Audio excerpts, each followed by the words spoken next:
tem tudo sobre a tentativa da Juventus da Itália em aplicar um chapéu no Flamengo para completar o Flamengo com outro clube gigante, de olho em Wesley, tem as últimas do mercado, bastidores, finanças e muito mais. Fala aí pessoal, sou Jorge Nicola, bem-vindos a mais um vídeo do canal. Sem perder tempo, pedir para deixar like, se inscrever no canal e ativar as notificações. Bora começar o vídeo com aquele tradicional giro de notícias. Bora de informação exclusiva. A Juventus da Itália está tentando atravessar o Flamengo para ficar com o Jorginho, meio atacante brasileiro que se naturalizou italiano, 33 anos de idade, tem um acordo verbal para jogar no Fla a partir da metade do ano. Mas ele não quis assinar o pré-contrato com o Flamengo e segue à disposição do mercado. A informação que eu tenho é de que o Thiago Motta, o técnico da Juventus, gosta demais do Jorginho. E o fato de ter se naturalizado italiano, permitindo ao Jorginho não ocupar vaga de estrangeiros, o torna um reforço super interessante na mira da Juventus. A primeira rodada de conversa já aconteceu. Também chegou à Juventus a informação de que a esposa do Jorginho não gostaria de voltar ao Brasil. Ela seria um trunfo para a Juve nessa disputa com o Flamengo. O rubro-negro assegura que o Jorginho deu sua palavra e que vai cumpri-la assim que o contrato com o Arsenal acabar em 30 de junho.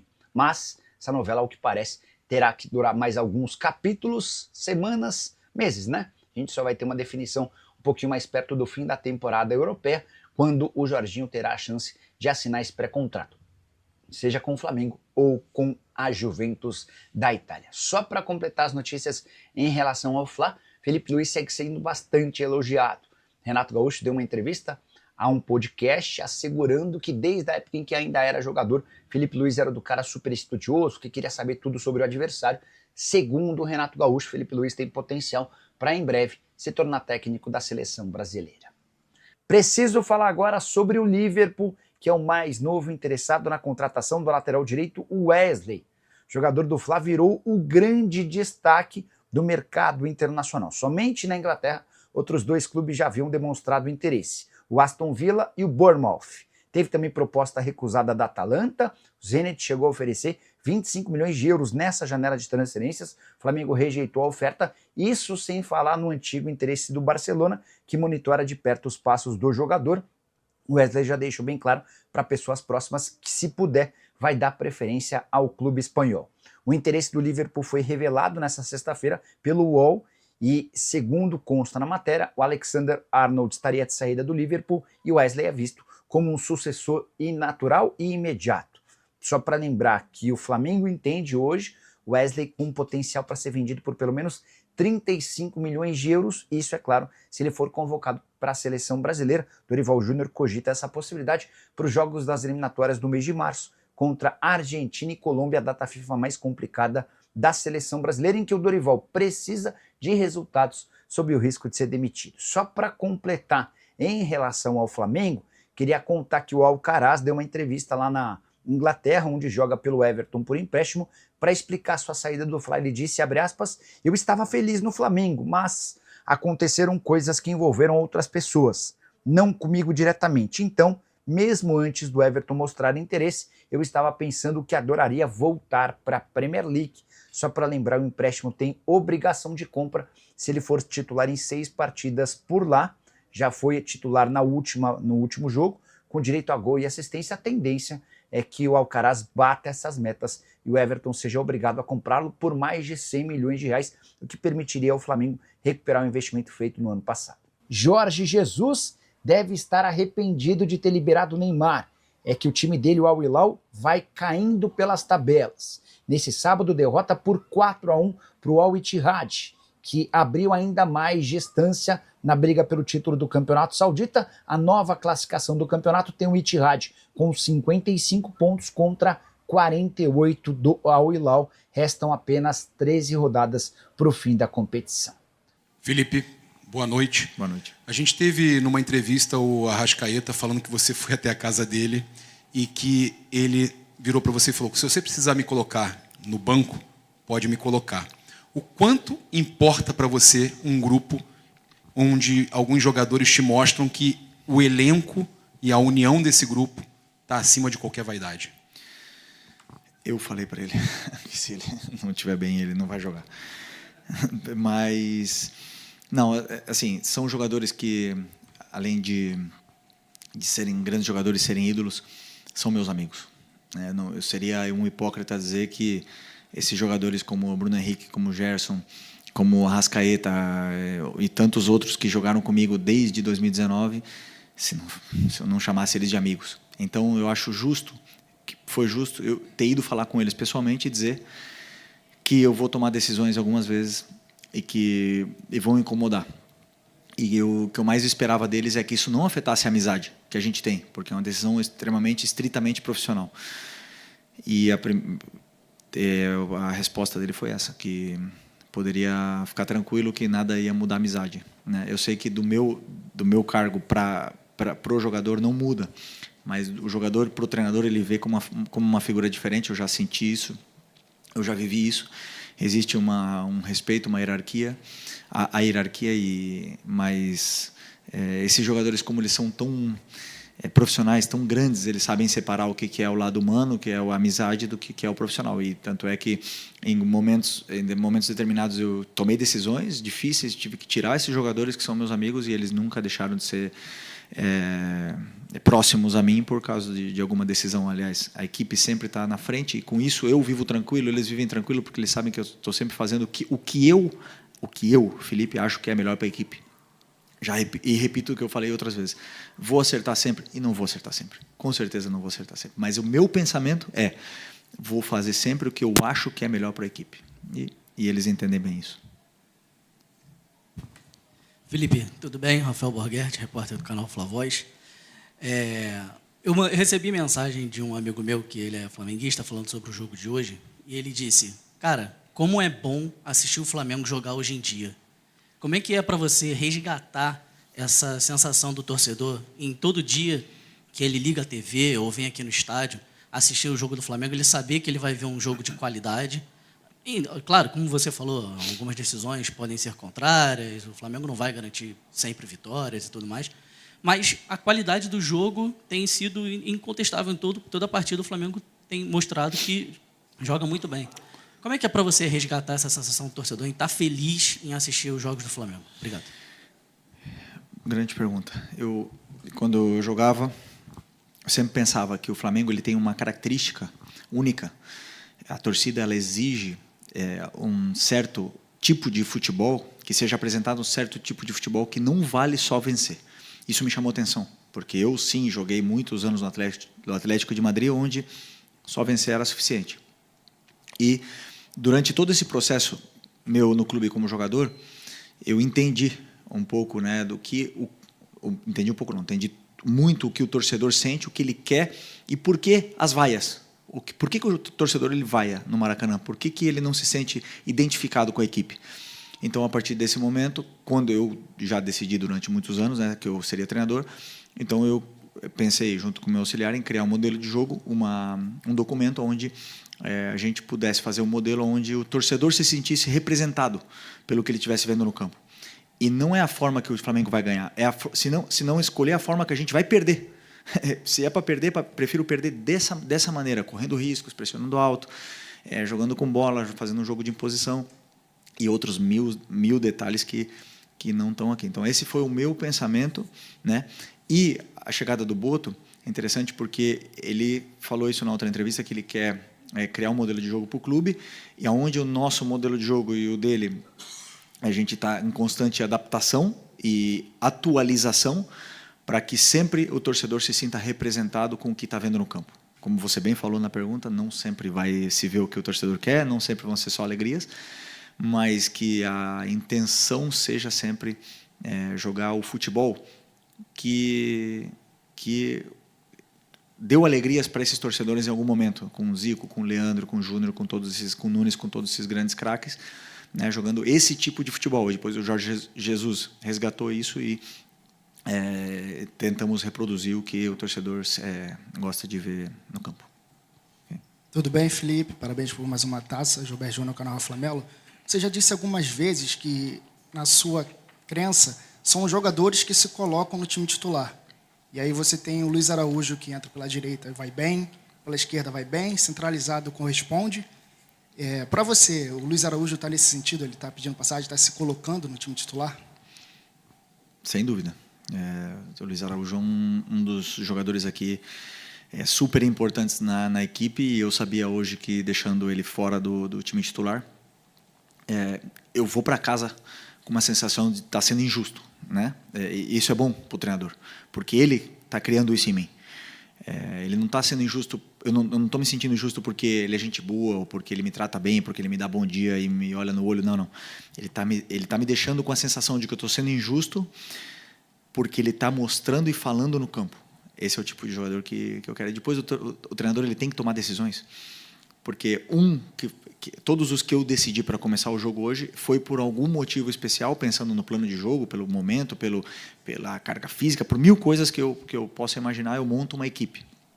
E hoje o meu pensamento foi não começar com ele. Mas são tantos jogos que com certeza ele vai jogar muitos jogos, como todos os outros jogadores de ataque, e o campo fala, e ele está falando no campo. Boa noite, Felipe. Bruna Medeiros, do Disfla. Você acabou de falar do Luiz Araújo, mas eu quero saber se o Plata seria a posição dele que você considera ideal, ou você vê mais ele como um substituto para jogar mais por dentro, mais pelo lado mesmo.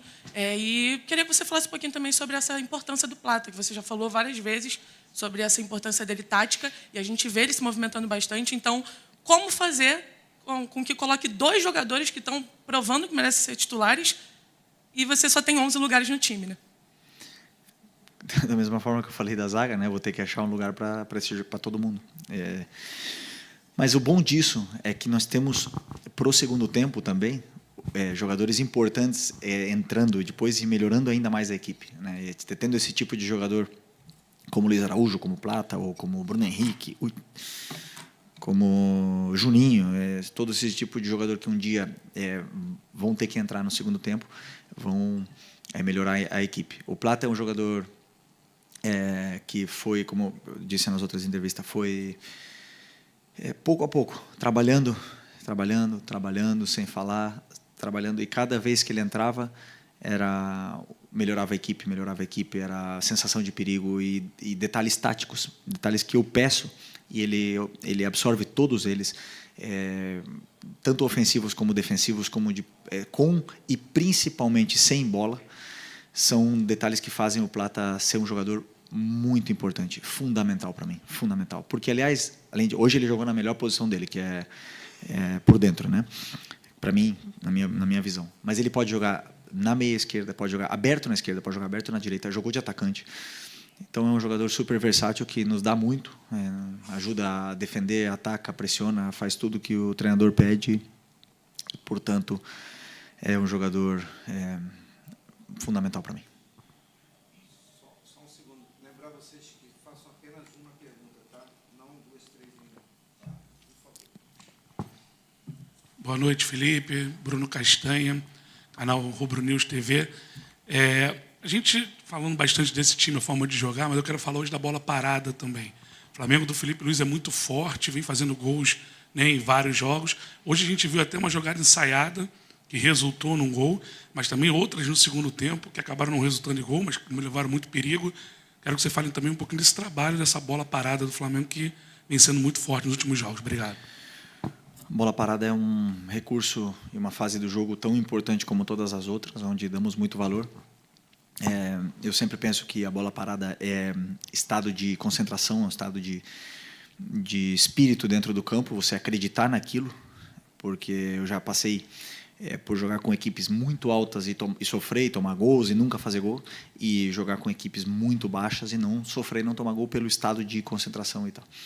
Então, esses jogadores são muito poderosos, né? Na bola parada, eles acreditam e eles compram a ideia, fazem as jogadas, e algumas saem, algumas não. Mas é importante que eles entendam o valor e deem o valor que se merece a bola parada, tanto ofensiva como defensiva, e porque ela desbloqueia jogos, né? Desbloqueia jogos, é importante. Fala, Felipe, tudo bem? Barba aqui do BarbaCast. Bom, você foi um grande ídolo como jogador, você é um grande ídolo como técnico, e a gente vê que há muito trabalho, né, teu e da comissão nesse empilhamento de troféus que você vem, graças a Deus, conseguindo. Mas a minha pergunta é o seguinte: você está sendo um campeonato carioca bacana para o Flamengo, e qual é a memória mais bacana que você tem desse campeonato até agora? Desse agora, desse que nós Isso, estamos isso. disputando?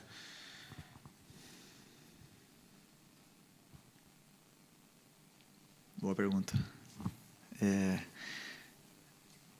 Uma coisa que eu estou falando no começo da pergunta é a verdade. Estamos trabalhando muito. Muitas horas. Alguns podem até empatar em horas de trabalho, mas ganhar eu não sei. Porque a gente é muito apaixonado pelo que faz. Gosto muito do meu trabalho e é muito bom ver tudo isso se reproduzindo no campo.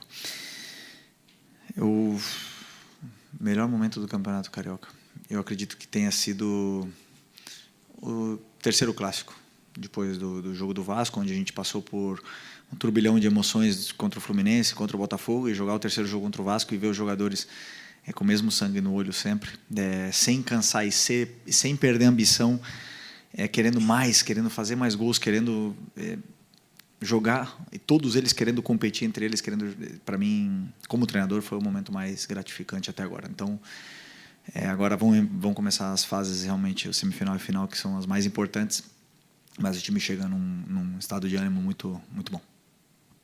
Felipe, aqui no meio, Thiago Lima, do GE. Parabéns por mais uma conquista. Eu queria te perguntar em relação ao Gerson, Felipe. Hoje a gente viu o Gerson atuando um pouco mais recuado, né, do que ele vinha jogando na direita, no segundo homem de meio de campo, e até uma posição que ele jogava no time do Jorge Jesus, no time que você também jogou. Queria te perguntar o que você vê, o que você acha que o time ganha tendo o Gerson nessa posição, e como você vê ele, por exemplo, ele se sente mais confortável ali mesmo ou é jogando aberto? Obrigado. Pelo que eu conheço do Gerson, essa é uma pergunta para ele, né? Ele tem que responder, mas ele se sente confortável estando no campo. É um tipo de jogador que melhora conforme vai tendo mais minutos, né? Pelo que eu conheço do Gerson, é um jogador que quanto mais joga, melhor fica. E é um jogador que, ao meu ver, nos dá muito para a equipe como volante, nos pode dar mais ainda como meia durante muitos partidos que estão bloqueados, porque ele tem uma vantagem qualitativa muito grande em não perder a bola, em dar sequência à jogada, mesmo pressionado. E isso, para um treinador que sabe que muitos adversários vêm pressionar, ter um jogador como esse faz a diferença. Então, hoje eu imaginei um time mais ofensivo, com o Gerson de volante e podendo colocar Plata e Arrasca por dentro, né? Então, para mim foi um plano de jogo, colocar ele aí. Ele é titular da seleção brasileira de volante, então eu sei que ele pode jogar perfeitamente nessas posições e ajudar muito a equipe. Fala, nação rubro-negra. O Flamengo é campeão da Taça Guanabara mais uma vez. Com uma goleada avassaladora por 5-0 sobre o Maricá, o Mengão não apenas garantiu o título simbólico da competição, mas também fez o torcedor reviver as grandes atuações do inesquecível time de 2019. Será que Felipe Luiz está conseguindo resgatar aquele futebol envolvente e dominante da era Jorge Jesus? Vamos analisar tudo isso agora. Então já deixa o like no vídeo, se inscreve no canal e ativa o sininho para não perder nenhuma novidade do Mengão. O goleiro do Maricá, Dida, resumiu bem o que foi esse campeonato carioca até aqui. O Flamengo está jogando um futebol muito acima dos outros clubes. E não é só impressão. O Mengão dominou todos os adversários, seja com o time titular ou poupando jogadores. Foram atuações de gala, imposição em campo e um futebol ofensivo que lembrou os tempos dourados de Jorge Jesus. Com essa conquista, o Flamengo se isola ainda mais como o maior campeão da Taça Guanabara, agora com 25 títulos, quase o dobro do Vasco, que tem 13. Mas vamos ser sinceros, né? Esse título é apenas um simbolismo. O que realmente empolga o torcedor é a forma como o time está jogando. Será que podemos dizer que esse Flamengo está voltando a ser aquele time mágico de 2019? Muita gente pode achar exagero, afinal, a goleada foi contra o Maricá, um estreante na primeira divisão do Carioca. Mas o que importa não é apenas o resultado, e sim o desempenho do time ao longo do campeonato. Mesmo enfrentando alguns desafios, como a ausência de La Cruz, que sofreu um corte no pé, e a lesão de Everton Cebolinha no primeiro tempo, o Flamengo passou por cima do adversário sem fazer esforço. A intensidade, a posse de bola, a imposição ofensiva e a superioridade em campo foram marcas desse time ao longo da competição. A única exceção foi o jogo contra o Fluminense, onde o domínio do Flamengo ficou mais no campo territorial e não se traduziu em chances claras e gols. Mas, no geral, o time de Felipe Luiz mostrou um nível muito superior aos rivais no Campeonato Carioca. A partida contra o Maricá foi praticamente um treino de luxo para o Flamengo. O time entrou em campo com algumas improvisações, como Léo Pereira na lateral esquerda e Wesley poupado, mas mesmo assim dominou do início ao fim. Destaques da partida: ataque envolvente. O Flamengo criou inúmeras chances e transformou o jogo em uma goleada. Defesa sólida. O time praticamente não foi ameaçado pelo adversário. Controle total do jogo. Mesmo sem alguns titulares, o Flamengo jogou no seu ritmo e impôs sua superioridade. A Taça Guanabara foi apenas o primeiro passo. O Flamengo agora se prepara para a fase final do Campeonato Carioca e, claro, os desafios mais importantes da temporada, como a Libertadores e o Brasileirão. Com um elenco fortíssimo e um estilo de jogo cada vez mais consistente, o Mengão se credencia como um dos grandes favoritos para conquistar todos os títulos que disputar em 2025. E aí, nação, vocês acham que esse Flamengo pode repetir a temporada mágica de 2019? Deixe a sua opinião nos comentários. Não esquece de deixar o like, se inscrever no canal e ativar o sininho para não perder nenhuma novidade do Mengão.